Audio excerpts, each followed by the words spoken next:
Salut à toutes et à tous, bienvenue dans cette vidéo sur Nouvelle Vie en Christ, on espère que vous allez bien. Voilà, Cindy et moi on avait envie de faire cette vidéo un peu suite à notre premier témoignage qui avait été fait, c'est déjà l'année passée en fait. Oui, pour moi ça fait plus d'un an, Ouais. 1 an et demi je pense, quelque chose comme ça. Oui, quelque chose comme ça, effectivement, moi ça doit faire 1 an à peu près aussi. Donc suite à nos témoignages individuels, puisqu'on avait chacun témoigné donc de la transformation que nous avions vécue suite à notre baptême et donc à notre renaissance en Christ. Et donc on voulait, de façon un peu informelle comme ça, non préparée, vous partager notre expérience en fait. Qu'est-ce que Jésus est venu apporter dans nos vies respectives. Et donc voilà, c'est un petit peu, comme je dis, un format, ça va être informel, c'est un peu une discussion qu'on voulait avoir avec vous. En l'occurrence, on serait très curieux de voir vos témoignages aussi, si vous pouvez nous les écrire, de sorte à ce que nous puissions partager, puisque le but de ces vidéos, bien entendu, est de partager sur le sujet. Alors voilà, j'ai fait l'introduction. Donc je voulais savoir, toi, suite donc à ton témoignage que tu avais donc fait par le passé, qu'est-ce que tu as envie de rajouter par rapport à cette année, j'ai envie de dire un peu plus d'1 an maintenant, quelles sont les choses les plus marquantes, je veux dire, les choses les plus évidentes que tu aimerais souligner ou dont tu aimerais parler par rapport à ta transformation en Christ? Après mon témoignage, il y a eu comme une année en fait un peu de flottement par rapport au professionnel, qu'est-ce que je dois faire ou pas, parce que j'ai senti directement qu'il y avait des choses qui n'allaient pas, et donc j'ai supprimé les choses qui n'allaient pas, mais il y avait d'autres choses où c'était comme pas clair pour moi, et donc ça a été comme indéfiniment j'ai essayé de nettoyer des choses. Et un jour j'ai reçu le verset qu'on ne met pas du vin nouveau dans des vieilles outres. Et le lendemain, j'ai dit, là j'arrête Nomadity complètement. Parce que je voyais que ça n'allait pas en fait. J'essayais de comme tirer quelque chose qui n'était pas juste. Et j'essayais de le nettoyer. Mais nous, on ne sait pas rendre juste sain quelque chose qui est malsain. Voilà. En fait, tu essayais carrément de faire à partir du vieux vin, un vin nouveau, en fait, c'était oui. Ça. Et donc là, j'ai compris que je devais tout à fait arrêter ça. Donc ça, c'était au niveau professionnel. Mais par la même occasion, plein de choses se transformaient parce que j'avais fait aussi beaucoup de vidéos sur les réseaux. Et donc ça aussi, d'abord, j'essayais de nettoyer mes réseaux. Mais à un moment donné, c'est comme s'il n'y avait plus aucune envie d'aller sur les réseaux. C'est comme si... parce que j'allais sur les réseaux quelque part, je retirais de la reconnaissance, de la notoriété, et donc j'avais plus envie du tout de ça en fait. Et faire des vidéos aujourd'hui, parce que je fais encore des vidéos, c'est quand je sens voilà, qu'il faut faire une vidéo pour Jésus, mais souvent j'ai pas tellement envie en fait. Donc je vois qu'il y a une différence chez moi sur le fait qu'avant, il y a des choses que j'aimais, mais c'est pas comme si je me suis dit faut pas que je les arrête parce que quelqu'un m'a dit que c'est pas bien, parce que dans la Bible on pourrait croire que c'est pas bien. Non, c'est juste que, comme tu parlais de transformation, il y a des transformations qui se font, mais elles se font naturellement en fait. Donc il y a des choses qui ne nous intéressent plus. Moi je vois que c'est au niveau de mes intérêts. Tout ce qui m'intéressait avant, vraiment pratiquement tout ce qui m'intéressait avant, ne m'intéresse plus, mais j'ai pas cherché ça, j'ai pas fait d'effort par rapport à ça, c'est juste que voilà, c'est des choses qui sont passées et dont j'ai plus besoin parce que je suis remplie par Christ et par la parole que Dieu nous donne, parce que je lis la parole tous les jours et ça me suffit. Donc moi j'étais aussi quelqu'un qui aimait bien lire et je lisais plein de choses. Et là, maintenant, il y a même des gens qui m'offrent des livres ou qui me conseillent des livres, et même des livres chrétiens, mais ça ne m'intéresse pas. Voilà, j'ai vraiment envie de juste être dans la parole. Oui, tu parles de cette transformation, et parfois les gens, comme tu le sous-entendais, peuvent penser que c'est un effort qu'on fournit, que c'est quelque chose qu'on doit faire par nous-mêmes, en fait. Mais pas du tout. En fait, c'est quelque chose qui nous vient... là, je vais parler de mon expérience personnelle. Par exemple, moi, depuis que je me suis fait baptiser, peu de temps après, j'ai arrêté de boire. Pour ceux qui ont vu mon témoignage, j'étais où je suis. On ne sait jamais trop comment dire, mais j'étais où je suis alcoolique. Et en fait, après mon baptême, j'ai arrêté de boire, mais sans aucune lutte, en fait. Il n'y a pas eu de lutte. C'est vraiment quelque chose qui est comme venu s'installer tout naturellement, en fait. Ça a été un changement qui a été évident. J'avais déjà essayé par le passé plusieurs fois par moi-même et ça n'avait jamais fonctionné sur le long terme. Et là, ça fait 13 mois. Et là, ça fait 13 mois. Ouais, à quelques jours près, ça va faire 13 mois, effectivement. Et comme je dis, parfois j'en parle et les gens me félicitent et c'est très gentil, l'intention est très gentille, mais je leur dis, c'est pas de moi, en fait. J'ai rien fait dans ce processus-là. J'ai écouté.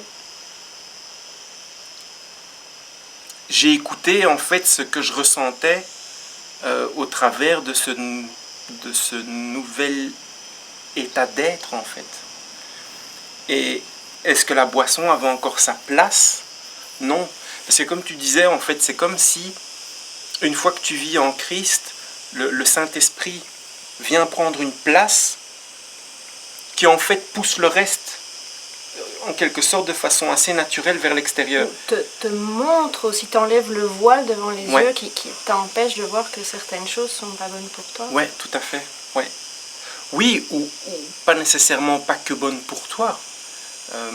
Des choses où tu ne mettrais pas forcément une étiquette entre guillemets de malsaine ou qui viendrait de l'autre côté, qui à un certain moment tu vois l'ennemi en fait au travers de certaines choses et où donc comme je dis naturellement c'est même pas comme si tu choisissais ton camp, quoi. C'est un alignement naturel qui se fait quelque part, quoi. Tu vis en Christ, tu vis avec le Saint-Esprit et c'est littéralement un guide en fait.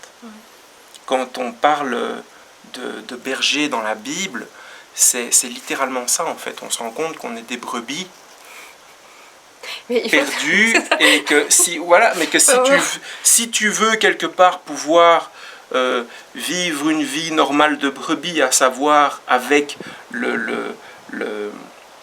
allez, comme on appelle le groupe de brebis, avec le troupeau, exactement,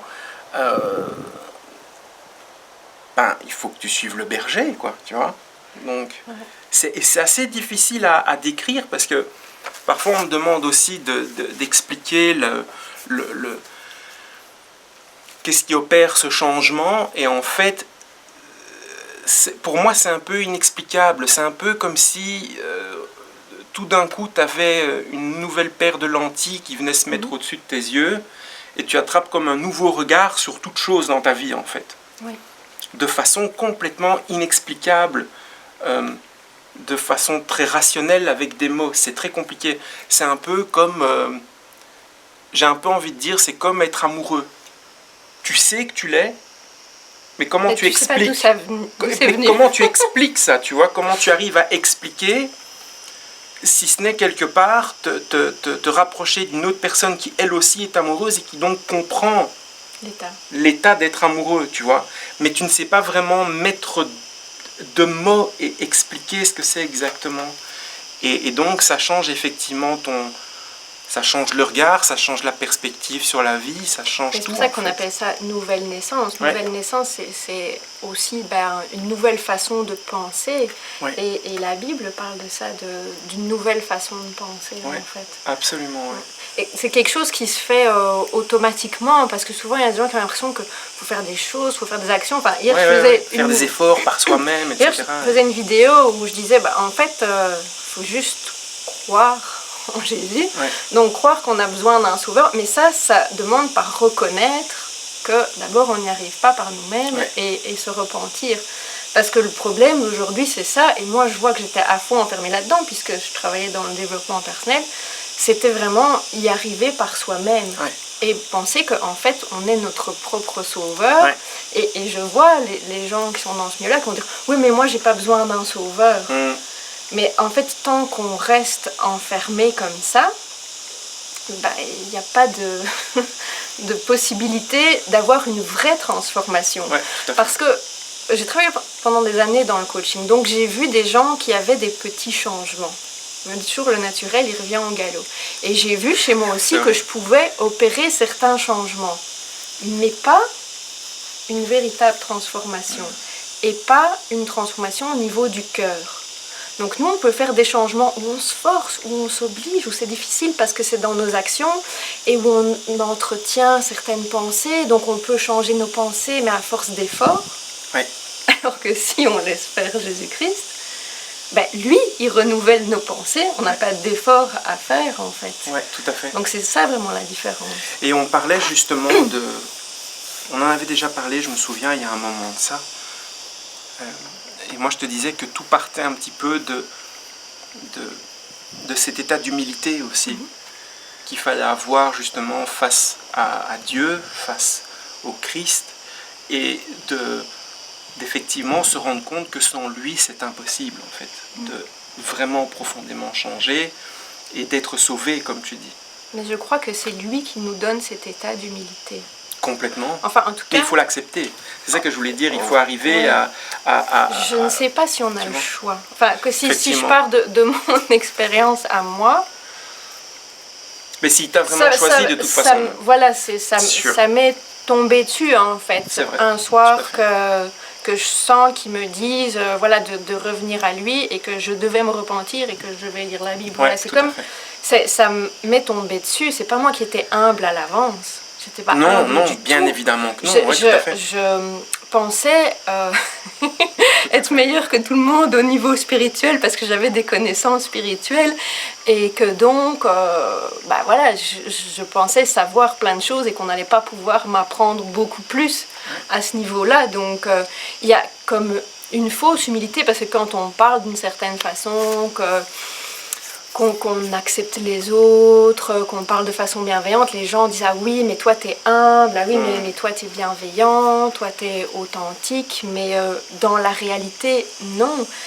Les gens voient ça avec leurs propres yeux, avec une définition faussée de ce qu'est l'humilité. Une définition humaine, en fait, complète. Oui, c'est ça, tout à fait. Mais donc, c'est vraiment... C'est sur ça que je voulais, en fait, insister. C'est un peu l'état d'humilité qui vient avec ta transformation. Et donc, je pense que Jésus travaille sur nous déjà tout d'abord à ce niveau-là, tu vois.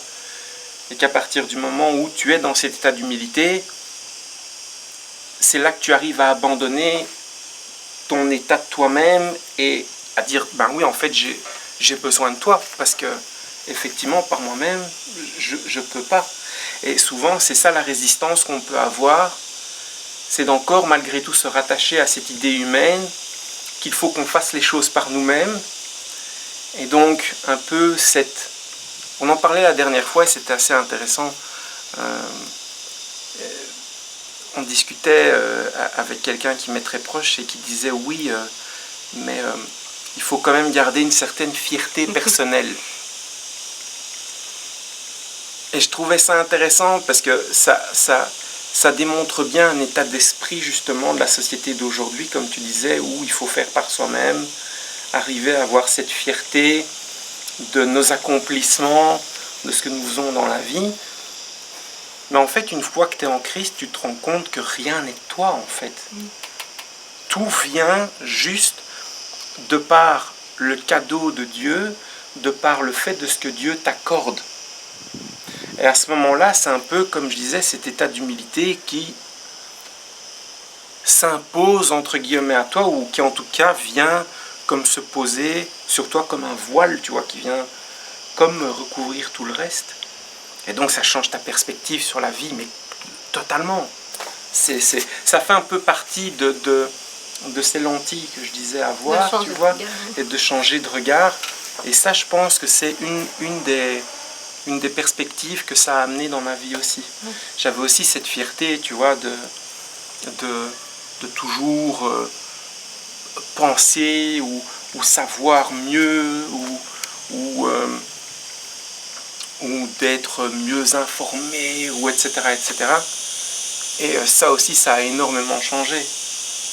Parce que dès que tu acceptes Dieu dans ta vie, ben, tu te rends compte que tu sais pas grand-chose en fait, tu vois, par rapport à l'accomplissement de Dieu. C'est très humiliant en fait d'être en la présence de Dieu quelque part.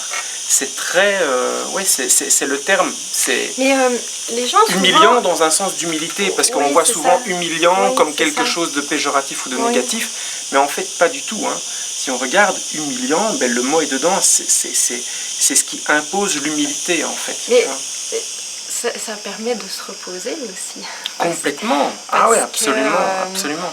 De vouloir tout faire, tout savoir, contrôler. tout connaître, tout contrôler, c'est comme une pression. Mais si tu acceptes que tu as un père qui prend soin de toi, qui va toujours en fait te fournir ce dont tu as besoin, peut-être pas ce que tu as envie, Non. mais ce dont tu as Ce besoin, dont tu as besoin. Ouais. bah, tu peux lâcher en fait tout ça. Donc c'est beaucoup plus reposant parce que quand on utilise des mots comme humiliant, souvent les personnes se disent oh là là, mais moi non, je veux pas être humiliée, mais aussi parfois Jésus nous abaisse parce que ceux qui seront abaissés vont être relevés, les derniers seront les premiers. Et on comprend ça que finalement c'est juste se dire oui, je choisis l'obéissance, c'est pas si mal que ça. Parce que j'obéis à un père qui prend soin de moi et qui veut vraiment mon bien. Ouais. Et lui, il sait mieux que moi ce dont j'ai besoin. De toute façon, c'est sûr. Et donc, même quand j'ai pas envie, ben, j'obéis. Et je sens à ce moment-là que il y a des choses qui se passent dans ma vie et qui... C'est un peu comme cette place...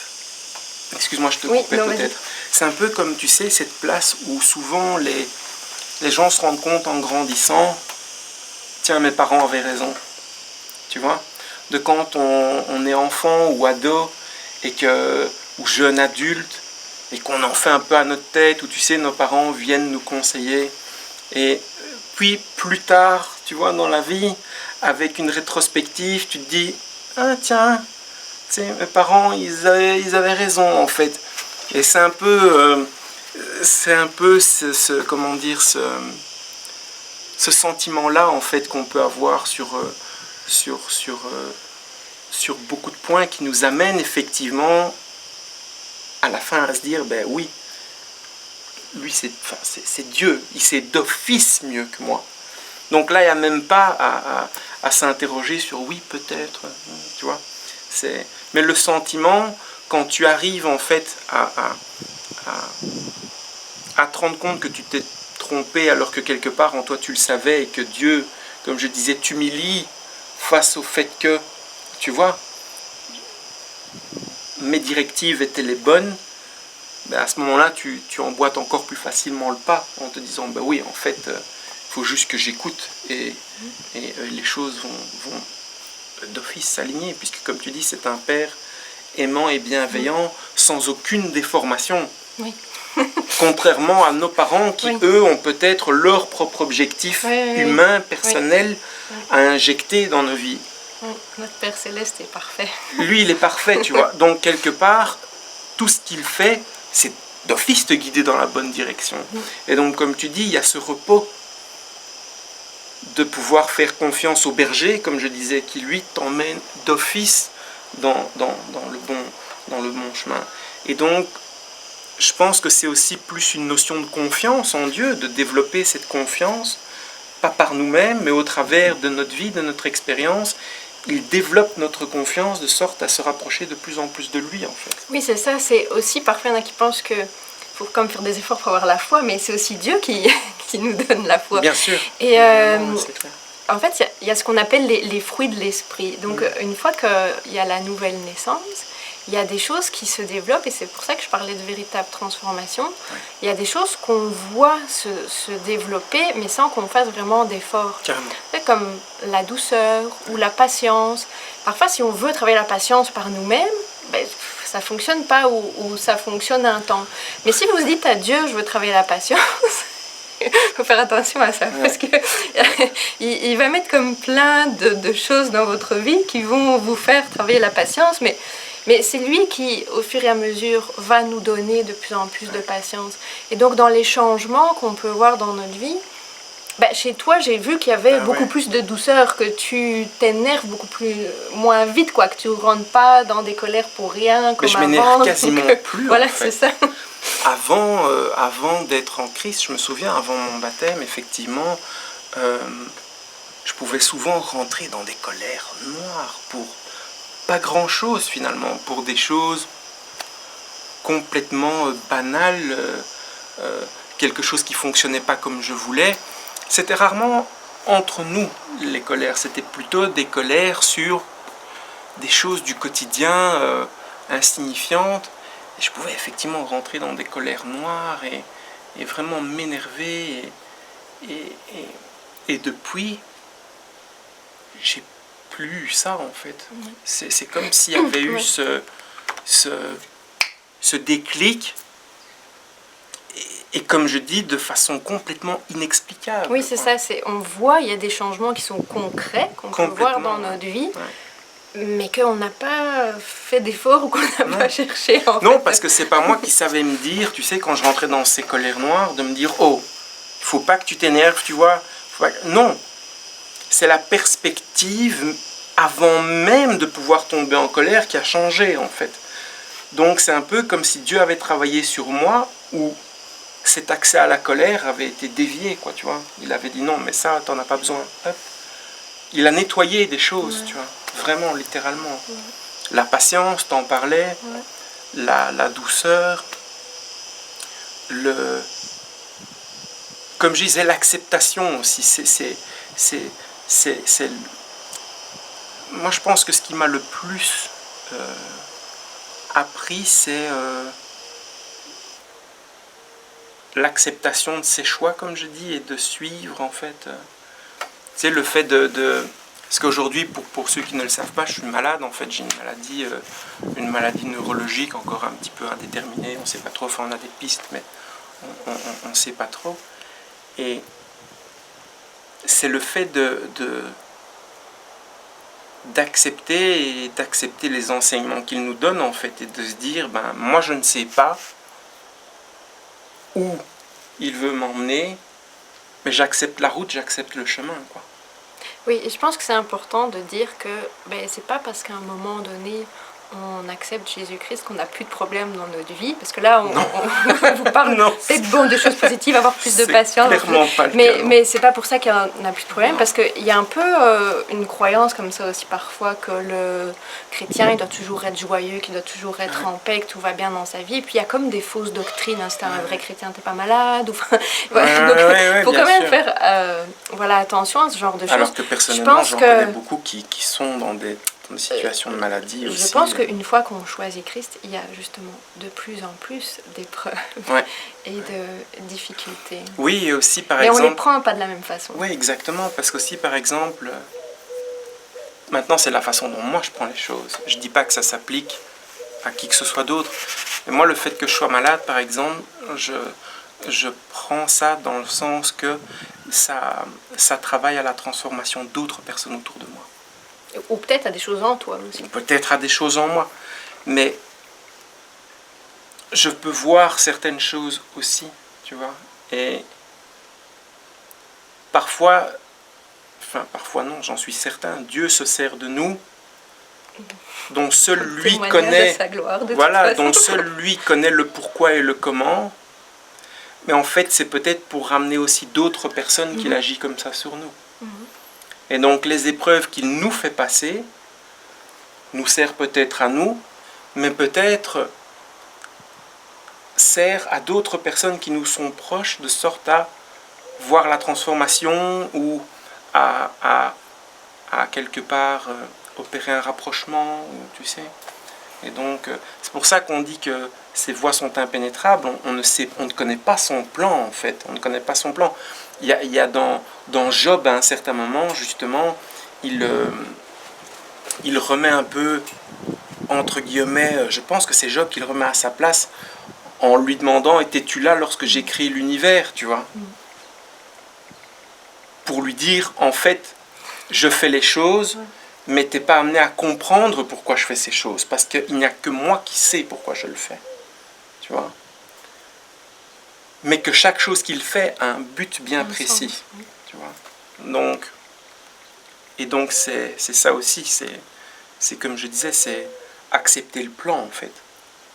C'est de se dire que de toute façon le plan est parfait, et donc comme tu disais, ça nous met dans peut-être un petit peu plus dans cet état de détachement, quand tu acceptes le plan. Oui, je sais pas si c'est détachement.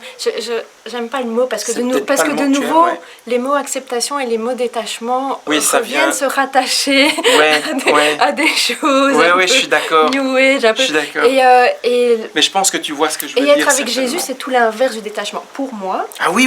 Être avec Jésus, justement, dans ma transformation, avant, j'étais très détachée. Ouais. Et je pouvais voir des choses affreuses et avoir aucune émotion. Je m'en fiche, moi ça va bien dans ma vie, tu vois. Oui, absolument. Et donc tout prendre, tout accepter, tout est bon, j'accepte tout, et je suis détachée de tout. Un peu, on va dire une philosophie bouddhiste. Mais ce que j'ai vu, c'est que plus j'avance dans mon chemin avec Jésus, plus il y a des émotions qui reviennent, qui sont des émotions de compassion, tristesse pour l'autre. Oui, ça me fait mal au cœur de savoir qu'il y a des gens qui vont aller en enfer. Je sais que les gens n'aiment pas parler de ça, puis c'est pour ça que j'ai fait la vidéo hier. Mais voilà, c'est quelque chose qui va se faire. Et avant, en fait, donc je vois en fait qu'avant je n'étais pas touchée, et maintenant quand je vois des gens qui vivent vraiment des grosses difficultés ou qui sont malades, je vais prier pour eux, mais c'est pas parce que la Bible me dit de prier pour eux, c'est parce que je sens que j'ai envie de prier pour eux. Donc c'est là que je vois qu'il y a une transformation dans mon cœur aussi. Quand je parlais de détachement, c'était surtout du détachement au contrôle. C'est ça que je voulais dire. C'était d'arriver à lâcher le volant, tu vois. Confiance, de la foi. Oui, c'est ça, tout à fait. Mais c'était vraiment mon idée, et peut-être que je l'ai mal exprimé, mais c'était vraiment l'idée d'arriver à lâcher le volant. Non, mais c'est intéressant parce que ça permet de dire des choses qu'on n'aurait pas dit. Clairement. Oui, tout à fait. Et comme tu dis, la transformation et cet état d'esprit de transformation émotionnelle. Moi, avant, j'étais fort dans la colère, quoi. D'où le fait que je tapais des crises de colère sombres. Et aujourd'hui, effectivement, cette colère, pardon, c'est souvent transformé en tristesse, en fait, beaucoup. De l'incompréhension et donc de la colère, ça s'est transformé en compassion et donc en tristesse pour peut-être des attitudes ou des croyances populaires que les gens pouvaient avoir et qui me révoltaient à l'époque. J'étais révolté, j'étais toujours en colère, j'étais révolté. Je me disais, mais pourquoi les gens... Enfin, tu vois, pourquoi est-ce qu'on peut penser comme ça et donc j'étais en colère, j'étais en opposition en permanence. Et aujourd'hui, avec ces nouvelles lentilles, c'est plus de la tristesse, effectivement, qui ressort. Où je vais être triste pour les gens qui s'attachent à certaines croyances qui effectivement les font souffrir. Parce qu'il y a beaucoup de... Enfin, quand tu vois, je veux dire, la majorité des croyances séculaires et même religieuses. Et même religieuses, bien sûr, qui sont profondément religieuses. Je vous amène d'ailleurs à vous renseigner sur ce qu'est l'état d'esprit religieux, si vous ne voyez pas exactement de quoi on parle. Mais oui, c'est ça, ce sont tous des états d'esprit qui amènent à beaucoup de souffrance, en fait. Et donc, aujourd'hui, ça m'attriste plus. J'ai plus, effectivement, un regard de compassion comme je dis, un regard de jugement et de colère. Ouais, donc, pour résumer, on a vu des transformations au niveau physique, l'alcool. Ouais. Tu as parlé des transformations au niveau des pensées, donc moi, au niveau du travail, de ce que j'aimais, des réseaux sociaux. Ouais.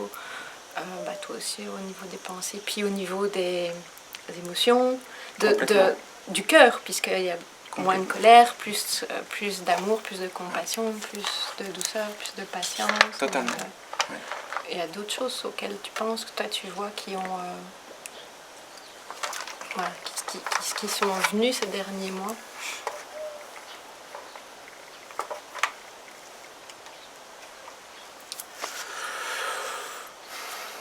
Oui. Mais ça, c'est plus un truc personnel. Enfin, je crois que c'était beaucoup des choses partagées, mais c'est vraiment le fait d'aimer lire maintenant la parole, en fait. Oui, oui. C'est pas...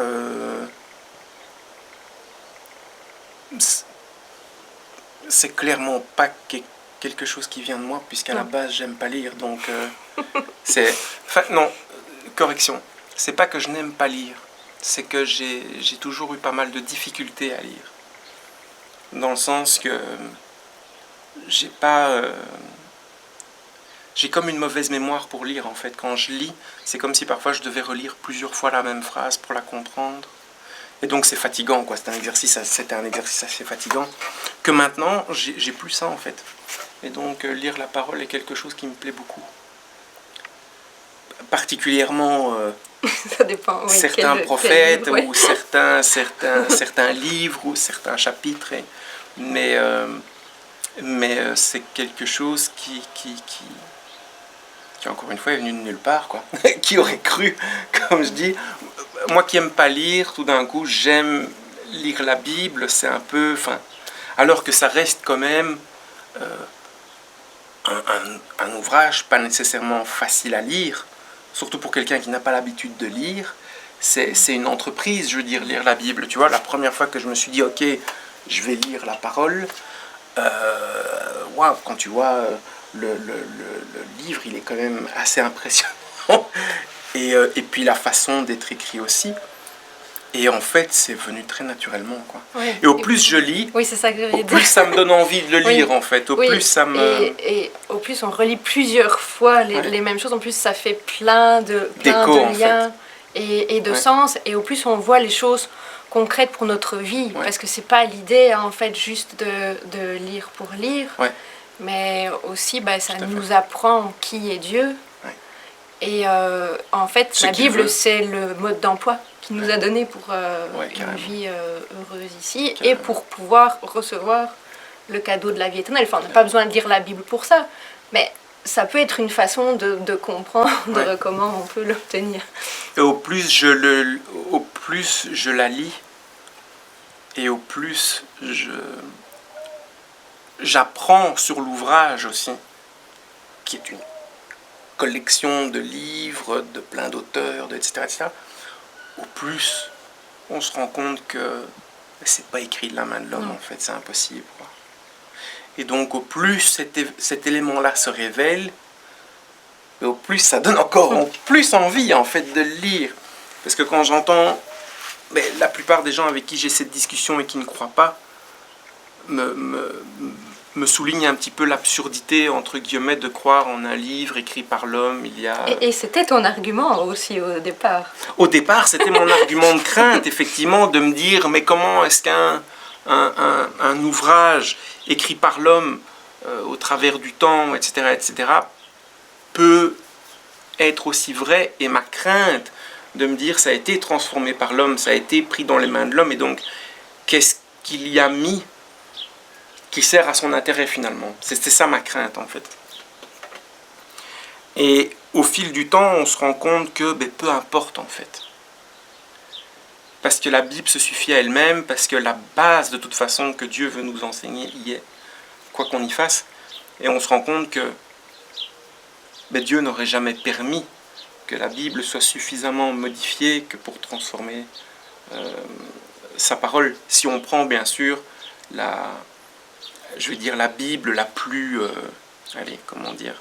la plus originelle possible. Oui, les versions qui sont le plus proches des versions que par exemple, j'aimerais lire la King James. J'aimerais beaucoup pouvoir lire la King James.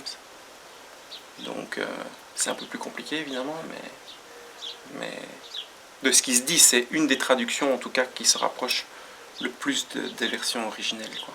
Donc, mais oui, ça aussi, c'est une transformation assez surprenante. Oui, parce que toi, au départ, dans nos discussions, c'est pour ça que tu avais du mal à lire, parce que tu avais du mal à prendre ça au sérieux. Tu avais même du mal avec Jésus, en fait, au départ. Oui, absolument. Donc, et toi, est-ce que tu sais à quel moment tu as été converti? Ça a pris du temps, je pense. Ma conversion était faite à partir du moment où je voulais me faire baptiser, je pense. C'est là où la graine a été plantée, en tout cas. Et qu'est-ce qui t'a donné C'était comme si j'étais amené à le faire, tu vois. C'est comme si j'étais vraiment amené à le faire. C'est comme si Dieu me disait, là maintenant, il est temps que les choses se transforment, quoi. Tu vois. Et donc j'ai eu cet appel qui venait pas de moi, encore une fois. C'était pas de moi que ça venait. C'était comme s'il voulait me mettre dans cet état de confirmation. Et donc comme comment est-ce qu'on dit, a covenant, une alliance.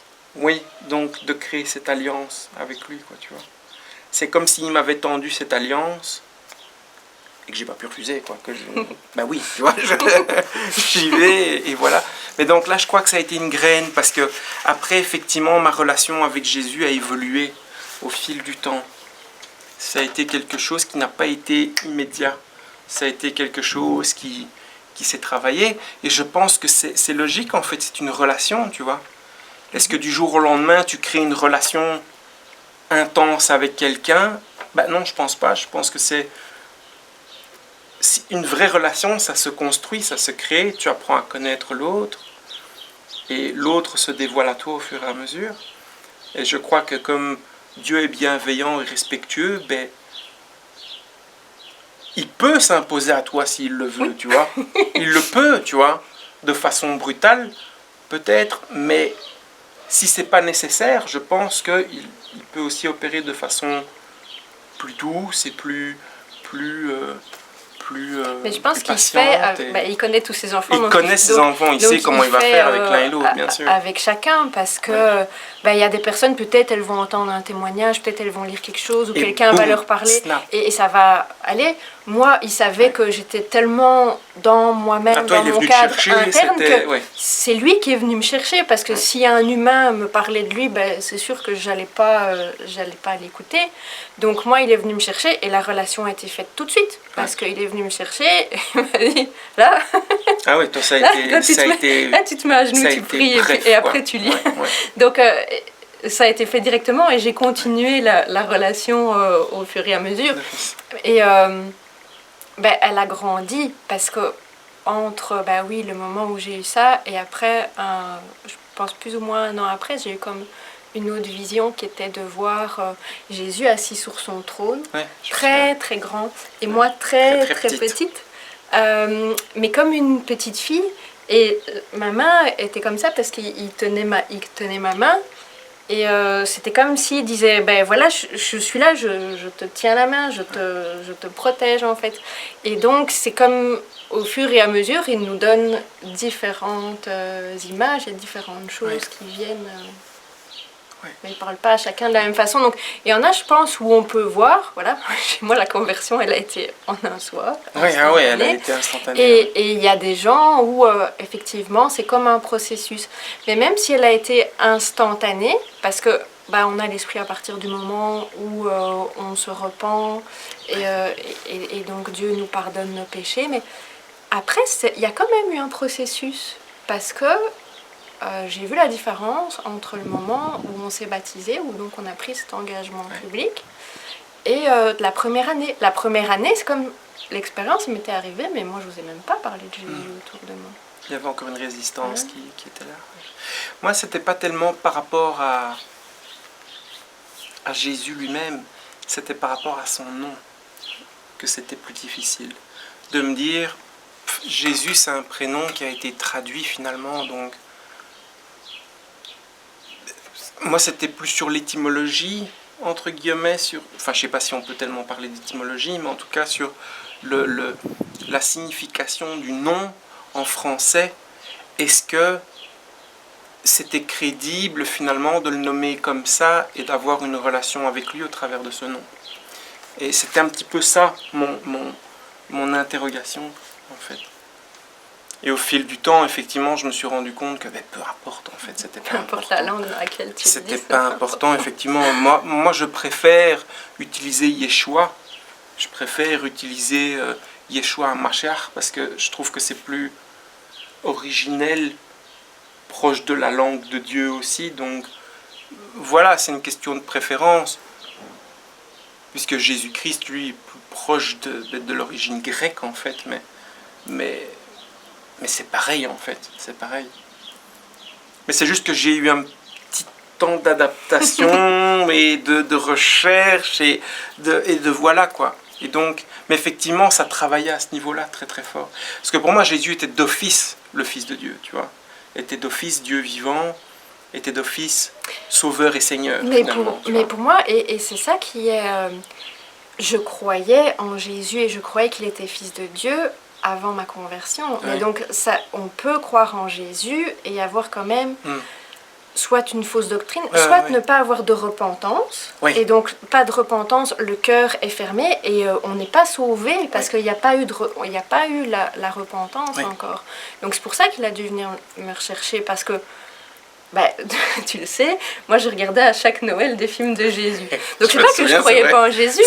C'est juste que Jésus, c'était comme mon modèle de l'enseignant, de l'homme parfait, mais c'était pas mon Dieu. C'était une vision assez œcuménique en fait. Hein. Oui, c'était c'est ça. Une vision, à côté de ça, je faisais plein d'autres choses. Quoi. C'était parce qu'il n'y avait pas eu cette repentance. Et cette repentance a été la porte qui a vraiment tout ouvert. Il n'y avait pas cette suffisance dans sa gloire en fait de se dire en fait à lui seul il suffit quoi. Oui. Tu vois. Ouais, tout à fait. Ouais. Oui, je crois que c'est ça la plus grosse transformation aussi, c'est à partir du moment où tu acceptes qu'à lui seul il suffit. Oui. À lui seul. À lui seul. Et pas tes actions en plus. Et pas tes actions en plus. À lui seul il suffit. Si ce n'est l'action entre guillemets de la repentance, mais la repentance n'est pas une action, elle vient du cœur en fait. Oui, j'allais dire, elle est. Tu ne sais pas la décider toi-même. Parce que si, voilà, j'entends une vidéo de quelqu'un où je lis et je vois qu'il faut se repentir et puis je dis « Ah, ok, bon, Seigneur, je reconnais que je suis pécheur, merci, je te demande pardon, merci, voilà, d'enlever mon péché. » Ouais. C'est pas ça, en fait. Non. Donc, je pense qu'il n'y a pas d'action de nous. C'est quelque chose qu'on ne sait pas contrôler. Ouais. Et ça m'est venu parce que c'est lui qui c'est pour ça qu'il est expliqué dans la Bible qu'en fait il lit dans les cœurs. C'est vraiment pour voir si la repentance est vraie aussi. Quoi. Donc, et je pense que c'est à partir de ce moment-là où tu commences, le vrai chemin commence à ce moment-là en fait. Puisque là, comme j'ai dit, tu lâches le contrôle, tu lui prends la main et tu suis le troupeau. Et voilà, c'est une nouvelle route et c'est... Moi, c'est là que j'ai commencé à vraiment vivre ce que moi, je déterminerais comme ma vie de chrétien, entre guillemets, tu vois. Qui, aujourd'hui, chrétien, c'est quoi être chrétien aussi? C'est un terme qui est fort galvaudé. Ouais, c'est très galvaudé, de 1, et puis de 2. Parce que dans la tête des gens, c'est quelqu'un qui va à l'église, ou c'est quelqu'un qui a une religion, puis il y a des religions qui sont plus visibles que d'autres, donc on va toujours regarder à cette religion-là. Oui, et donc du coup, on va toujours avoir ce biais. Ouais. Quand tu es à l'extérieur de tout ça, tu as toujours le biais, comme tu dis, de voir ce qui est le plus évident et de ce qui est le plus présent. Et on sait très bien comment l'ennemi agit. Lui veut faire voir aux non-croyants les choses les plus évidentes et les plus dérangeantes, de sorte à ce qu'ils ne se rapprochent pas, tu vois. Mais ça, encore une fois, c'est une perspective compliquée à faire comprendre aussi. Mais j'ai perdu le fil de ce que je voulais dire. C'est pas grave. Mais donc, oui, c'est ça le... Ah oui, par rapport au terme d'être chrétien. Voilà. Pour moi, et je sais que ça divise un peu cette idée-là, mais pour moi, les seuls vrais chrétiens étaient les apôtres, en fait, et ceux qui ont suivi Jésus à ce moment-là, dans un sens très pur, en fait, de ce qu'on pourrait, entre guillemets, déterminer comme chrétien, et donc d'une façon originelle, tu vois. Être chrétien, en fait, c'est juste dire que Jésus est ton sauveur, ton Seigneur est ton Seigneur, et donc de choisir de laisser ta vie derrière toi Ouais. pour le suivre. Ouais. Et c'est en fait rien de plus que ça, c'est parce que Mais donc, c'est mon que idée- les religions et tout ont compliqué Sûr, toutes ces sûr, choses, comme ont sûr. compliqué aussi l'idée du salut, où en fait on voit que c'est très simple, parce que quand on voit le voleur sur la croix, donc au moment de la crucifixion de Jésus, il y avait deux brigands, je pense que c'est marqué dans la Bible, Ouais. un de chaque côté, et il y en a un qui se moquait, et Et l'autre l'autre qui l'a reconnu. qui a dit, ben voilà, nous on mérite D'être là. notre châtiment, on Ouais. mérite d'être là, mais lui pas. Parce Et qu'il a rien donc, fait, ouais. il a demandé à Jésus, il a dit, ne m'oublie pas quand tu vas dans ton royaume. Ouais. Et Jésus lui a dit, ce soir, tu seras avec moi au Ouais. paradis. Donc, qu'est-ce qu'il a fait? Il s'est Il repenti, s'est repenti. Et puisqu'il puis a reconnu, voilà, nous, ben, on mérite notre châtiment. Et il a reconnu Jésus, ouais. puisqu'il a dit, m'oublie pas quand tu seras dans ton royaume. D'office. C'est aussi simple que ça. Ouais, ouais.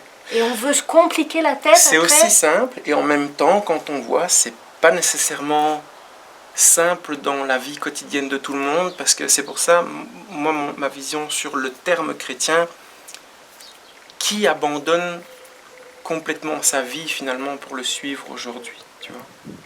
Il y a toujours un peu cette partie du monde qui nous rattrape, dont on fait partie, hélas, et qui finalement nous rattache toujours un peu au fait d'être du monde et d'être humain. Que quand on voit, comme je disais, l'exemple des apôtres, eux ont vraiment incarné ça jusqu'au bout, puisqu'eux, ils sont morts en martyrs, ils ont vraiment tout abandonné de leur vie pour lui. Et donc c'est un petit peu comme si eux, ils étaient les modèles, entre guillemets. Oui, mais si je tu pense veux, qu'abandonner des ta chrétiens, vie, quoi. ça veut pas dire ça en fait. Mhm. Pour moi, ça veut dire abandonner ce que tu avais comme aspiration, Ouais. comme objectif du monde. Donc moi, quand j'ai laissé Nomadity, c'est Ouais. comme quand Abraham était prêt de laisser Isaac. Ouais, ouais, ouais. Même si après Dieu l'a C'est une arrêté, tu comparaison vois. un peu forte, Mais chacun a son Isaac Ouais. en fait. Ouais, ouais, Et donc, Ouais. il faut être prêt. C'est qu'est-ce que tu es prêt à lâcher. Et moi, j'ai lâché, sans vraiment, comme je disais, que ça vienne de moi, mais ce qui était au niveau professionnel, ce qui était au niveau de mon image, ce qui était... Enfin, C'est donc, vrai qu'il y avait une construction énorme et une attache très forte derrière ça. il y a plein de choses, en fait. Je pense qu'on n'a pas besoin de tous devenir des pasteurs ou des évangélistes, d'office. ou on peut avoir un métier qui reste dans le monde et dire Bien mais sûr. je laisse tomber les choses qui m'éloignaient Ouais, de ouais, Dieu. tout à fait. Oui, surtout que quand tu fais cette comparaison, effectivement, avec Nomadity, où je disais que c'est une image un peu forte, parce que, bon, Abraham, on parlait de son fils, tu vois, quand même, enfin, c'est de son...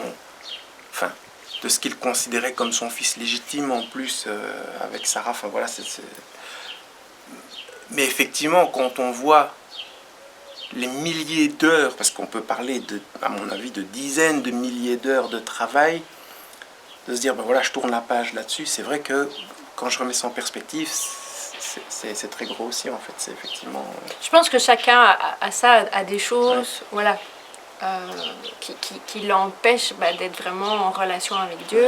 Et c'est ça que Jésus nous demande, en fait, de lâcher notre vie. C'est pas forcément, ok, de renoncer à une je partie fais, de soi, je fais en plus fait, rien et je pars dehors pour évangéliser toute la journée. C'est pas ça qu'il C'est veut dire. renoncer à soi, Mais c'est en ça, fait, c'est renoncer à ce qu'on appelle maintenant les aspirations profondes, pour utiliser un mot que j'aimais bien utiliser avant, tes rêves, Oui, c'est tes vrai. ambitions, voilà, ouais, ces choses-là, quoi. Ouais, clairement, ouais. Ton Tout à amour fait. de toi-même. L'amour de soi. Attention. Oui, c'est vrai. C'est vrai. Eh ben. Mais voilà. Mais écoute, je pense que c'était...